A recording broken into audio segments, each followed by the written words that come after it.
اللهم لا تدع لنا في مقامنا هذا ذنبا إلا غفرته، ولا هما إلا فرجته، ولا كربا إلا نفسته، ولا دينا إلا قضيته. اللهم إنا نسألك الإيمان والعفو عما سلف وكان من الذنوب والعصيان.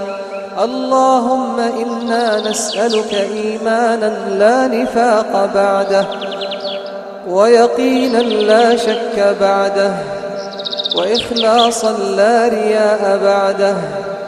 اللهم تقبل منا إنك أنت السميع العليم، وتب علينا إنك أنت التواب الرحيم. اللهم إنا نسألك العفو